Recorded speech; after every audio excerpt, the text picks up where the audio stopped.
Dossier délicat, votre émission de faits divers, présentée par Guillaume L'Hôpital. Bonjour à toutes et à tous et bienvenue dans Dossier délicat. Certaines journées sont à marquer au fer rouge ou d'une craie blanche, c'est selon. Le 22 novembre 1963 à Dallas en est un. On croit tout connaître de cette journée. Les 3 coups de feu, la limousine décapotée, Jackie en tailleur rose, et pourtant plus on avance dans les détails, plus le mystère s'épaissit. Rien n'est simple, rien n'est clair, rien n'est définitivement acquis. Mais pour comprendre Dallas, il faut remonter des années en arrière, comprendre l'homme, comprendre la famille, comprendre l'époque, comprendre les rivalités, les peurs, les tensions qui s'entremêlent. L'assassinat de Kennedy n'est pas seulement un meurtre, c'est un nœud de forces politiques, militaires, économiques, sociales, psychologiques. Un nœud si dense qu'il semble parfois impossible à démêler. John Fitzgerald Kennedy naît en 1917 dans une famille qui ne ressemble à aucune autre. Les Kennedy, c'est une dynastie construite par un patriarche, Joseph Patrick Kennedy, un homme qui aime la réussite autant qu'il craint l'échec. Il a connu les humiliations réservées aux Irlandais catholiques dans une Amérique protestante. Il a juré de ne jamais être traité comme un citoyen de seconde zone. Il a donc bâti sa richesse avec une détermination implacable. Banque, investissement, immobilier, cinéma, rumeurs de contrebande d'alcool. Il avance toujours et il décide que sa famille deviendra une aristocratie américaine. Pour Joe Kennedy, la réussite n'est pas individuelle, elle est collective. Il veut une lignée qui dominera la politique américaine. 2 fils, 2 chances. Joseph Jr. puis John. Mais en 1944, Joseph Jr. meurt dans une mission militaire secrète. Le père détourne alors son regard vers John qui, à cet instant, lutte contre des douleurs lombaires atroces. Une vie de souffrance, des nuits blanches, des traitements expérimentaux. Une maladie endocrine mal diagnostiquée, dissimulée au public. Des corsets métalliques qui cisaillaient la peau. Mais John sourit, toujours. Il apprend à maquiller la douleur. Toute sa vie, il le fera. Pendant la guerre, Kennedy devient commandant du patrouilleur PT-109. La nuit du 2 août 1943, un destroyer japonais fonce à pleine vitesse et coupe son bateau en 2. L'explosion est immense. Les flammes illuminent l'océan noir. Kennedy, blessé, parvient à sauver ses hommes. Il nage des heures jusqu'à une île déserte. Kennedy traîne un marin inconscient en serrant la sangle dans ses dents, son dos hurlant de douleur. Cet épisode le transforme en héros national. Les journaux s'en emparent. Son charisme naturel fait le reste. Le destin du président commence ici, sur une mer noire, dans une nuit d'explosion. Après la guerre, Kennedy entre en politique. Il devient député en 1946 et sénateur en 1952. En 1953, il épouse Jacqueline Bouvier, une jeune femme cultivée, élégante, polyglotte, dont le raffinement artistique séduit l'Amérique. Ensemble, ils forment un couple mythique. Jackie crée un imaginaire, John y ajoute la lumière. Mais derrière la lumière, les mensonges nécessaires. Son dos le fait hurler. Ses médecins lui injectent corticoïdes, amphétamines molles, tranquillisants. Des cocktails étranges fournis par des praticiens borderline. Son corset, rigide, très serré, lui maintient la colonne droite. Et ce corset, ironie tragique, jouera un rôle dans sa mort. S'il ne l'avait pas porté, disent certains experts, il se serait effondré au premier tir, rendant le second, celui de la tête, plus difficile à effectuer. En 1960, Kennedy affronte Nixon à la télévision. Kennedy comprend que l'image est l'histoire. Nixon, crispé, refuse le maquillage. Kennedy, détendu, bronzé, absorbé par les projecteurs, semble né pour la caméra. Le public voit un président. Kennedy gagne. À la Maison-Blanche, il invite des poètes, des musiciens et des écrivains. Il met en place des ministres jeunes, brillants, intellectuels. Jackie transforme les salons en scènes culturelles. Kennedy charme l'Europe en parlant français. Il cite Churchill, Byron, Lincoln. L'Amérique se découvre jeune, belle, moderne. Et pourtant, l'envers est complexe. Tension avec la CIA, méfiance réciproque, inimitié avec les militaires, frustration du FBI, erreurs politiques, filature, manipulation, secret. En 1961, la baie des Cochons est un désastre. La CIA pousse le président à envahir Cuba avec des exilés anticastristes. Kennedy hésite, accepte à contre-cœur. L'opération échoue. Kennedy en assume publiquement la responsabilité, mais en privé, il est furieux. Il déclare qu'il veut pulvériser la CIA en 1000 morceaux. Cette phrase, bien que symbolique, crée des ennemis puissants. En 1962, la crise des missiles de Cuba place le monde au bord de la guerre atomique. Kennedy refuse l'escalade. Il choisit le blocus naval, négocie secrètement avec Khrouchtchev. Le monde évite l'apocalypse. Kennedy en sort triomphant aux yeux du public. Mais les généraux ne l'entendent pas ainsi. Certains l'accusent d'avoir reculé, d'avoir sacrifié l'occasion de renverser Castro, d'avoir humilié le Pentagone. En 1963, Kennedy signe un traité d'interdiction des essais nucléaires.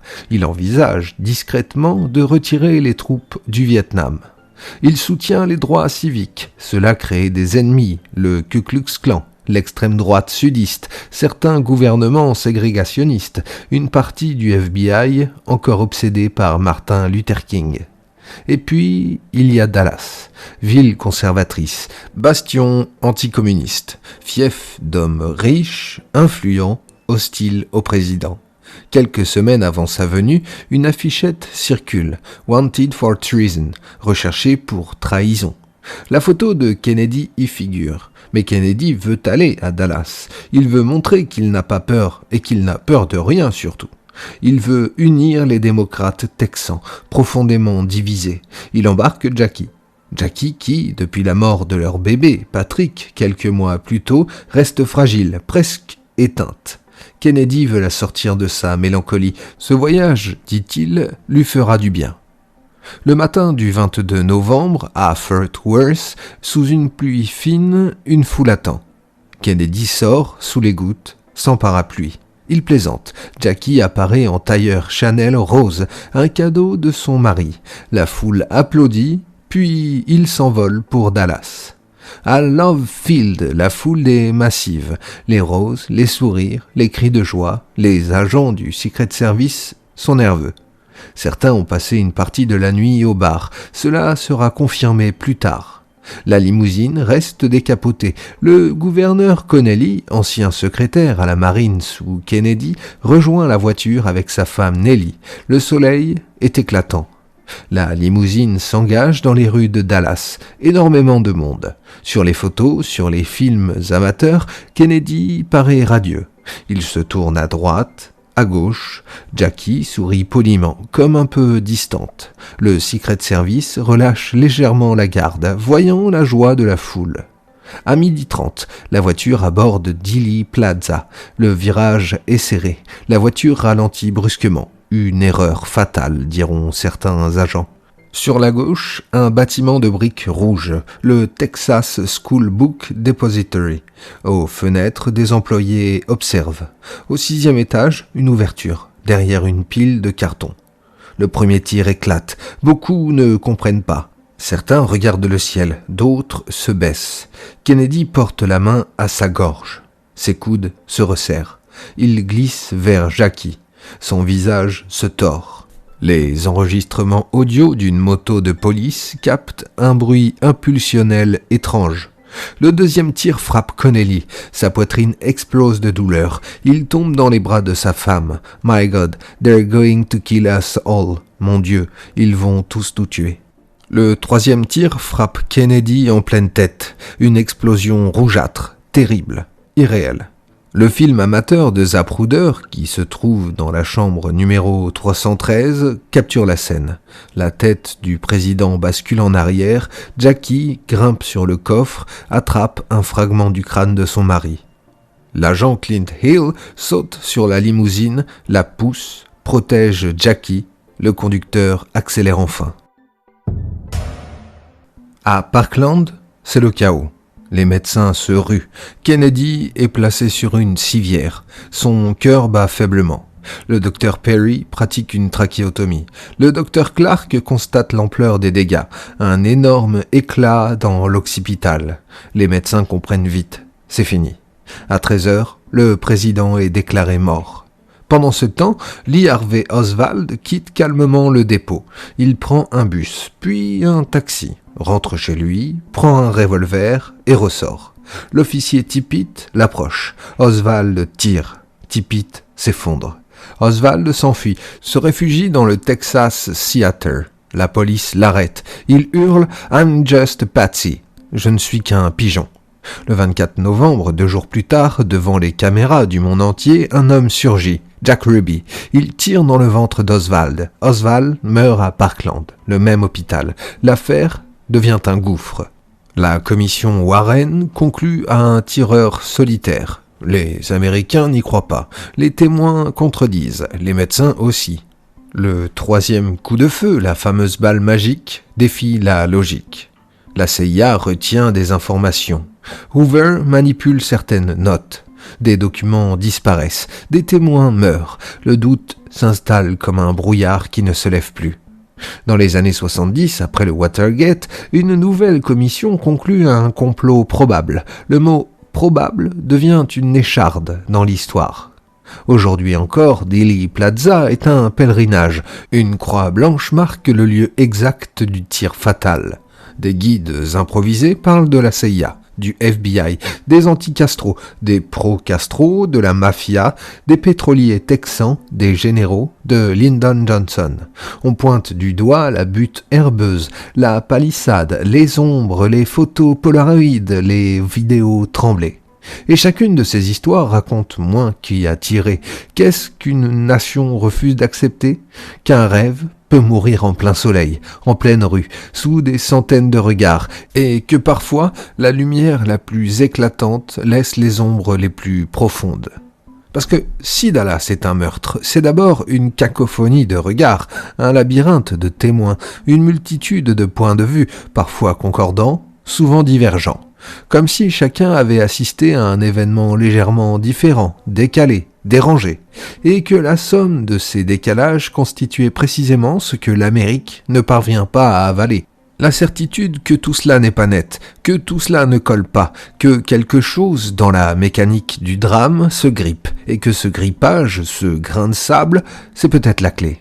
Commençons par la place elle-même, Dealey Plaza, un lieu tranquille, presque banal, une sorte de carrefour ouvert, bordé de pelouses, de bâtiments administratifs, de petits murets de pierre, et au milieu, un ensemble de témoins disséminés, certains sur la pelouse, d'autres sur le pont ferroviaire, d'autres encore dans le dépôt de livres, chacun voit un fragment, chacun entend un écho, et tout dépend de la seconde où leur regard se porte, un peu à gauche, à droite, en haut.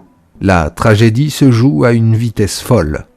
Regardons d'abord les témoins de la butte herbeuse, ceux qui, depuis 60 ans, alimentent l'idée d'un tir venant de l'avant. Parmi eux, un couple, Jean Hill et Mary Moorman.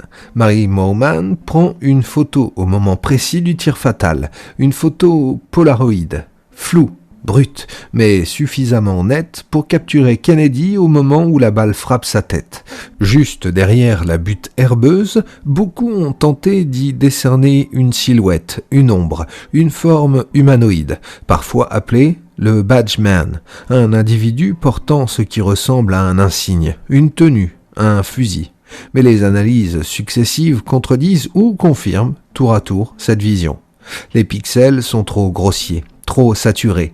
La lumière biaise les contrastes, et pourtant, la rumeur persiste.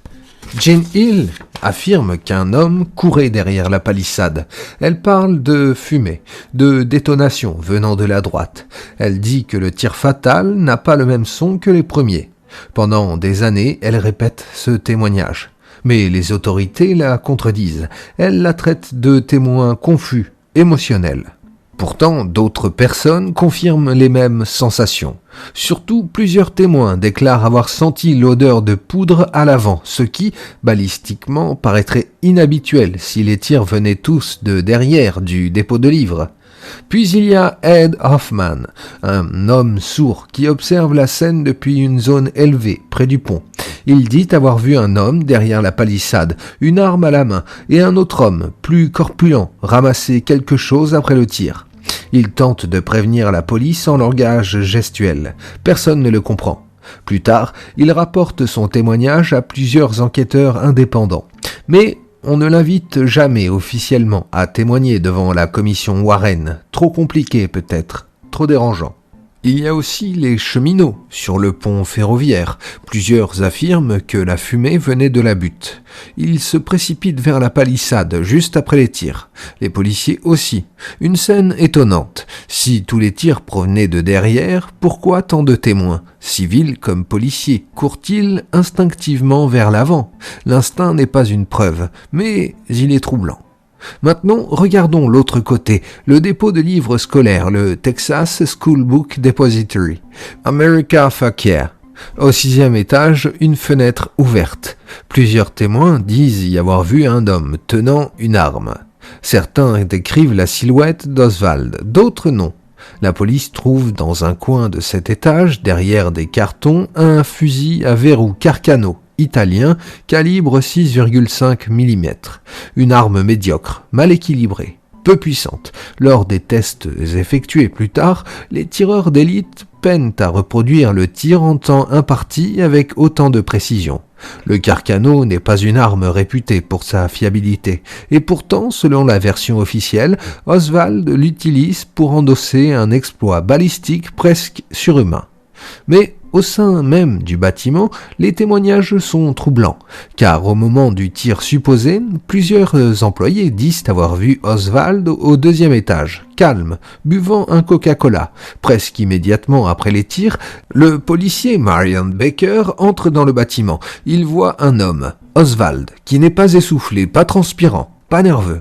Comment un homme venant de tirer 3 fois, dont un coup d'une précision extrême, pourrait-il être aussi serein ? Et il y a le fusil. Le Carcano sert à incriminer Oswald, mais un détail demeure. Oswald nie.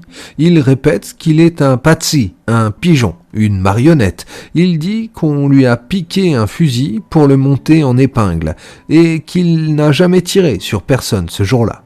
À l'extérieur, la limousine file vers Parkland. Des témoins affirment avoir entendu 4 tirs, pas 3. D'autres parlent de 2, presque simultanés. L'oreille humaine n'est pas un instrument de précision, mais le nombre d'incohérences accumulées laisse planer un doute. Arrivons maintenant à l'hôpital. Les médecins de Parkland décrivent une blessure occipitale massive, un trou de sortie à l'arrière. Mais l'autopsie officielle, menée par Bethesda, indique une large blessure frontale. Les photos officielles contredisent les médecins. Les médecins contredisent les photos. Plusieurs infirmières jurent que la tête de Kennedy n'avait rien à voir avec ce que montrent les clichés officiels. Certains pensent que des photos ont été interverties. L'autopsie elle-même était un chaos.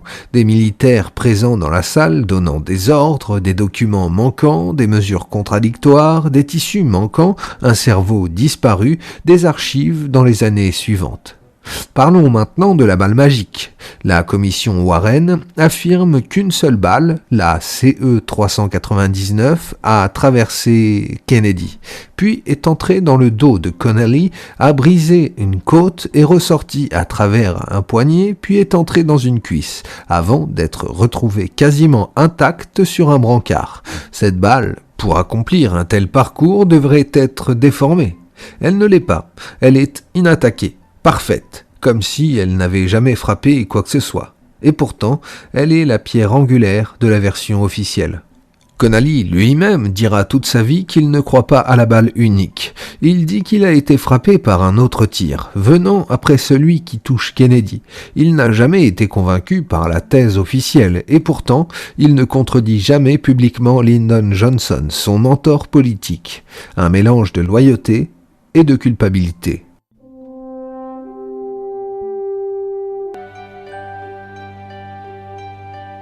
Les preuves matérielles s'entassent dans toutes les directions. L'analyse acoustique du dictaphone d'une moto de police dans les années 70 conclut qu'il y a 4 tirs. Puis d'autres experts contestent cette analyse, puis d'autres la défendent à nouveau. Rien ne se stabilise, rien ne devient clair. Et puis il y a Ruby. Jacques Ruby, le propriétaire d'un nightclub impulsif, éjectif, connu des policiers de Dallas, ami de certains groupes du crime organisé. Ruby entre dans le sous-sol de la police sans badge clair, dans une zone où l'accès aurait dû être filtré. Et pourtant, il arrive là, au moment exact où Oswald est transféré. Il lui tire dessus à bout portant, un coup parfait, une élimination nette. Les policiers hurlent, mais trop tard. Pourquoi Ruby tue-t-il Oswald ? Pour éviter à Jackie d'avoir à témoigner au procès, dit-il. Une explication improbable. Ruby pleure, crie, hurle. Il affirme plus tard que sa vie est en danger.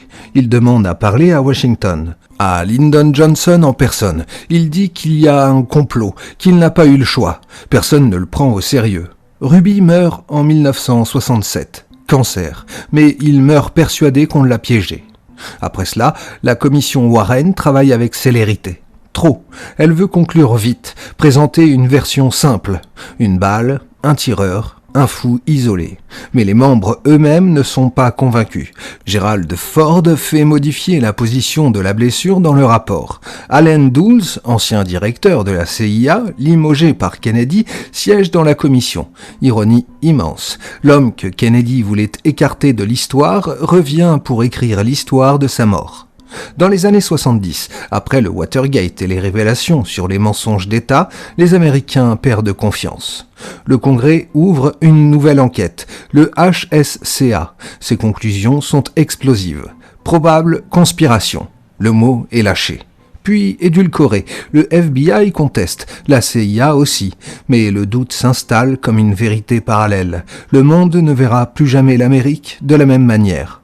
Et pendant tout ce temps, de nouveaux témoins émergent, des photos apparaissent, des films amateurs retrouvés dans des greniers, des bandes audio, des documents déclassifiés. Certains renforcent la version officielle, d'autres la sapent. L'énigme s'étend, se multiplie, se complexifie.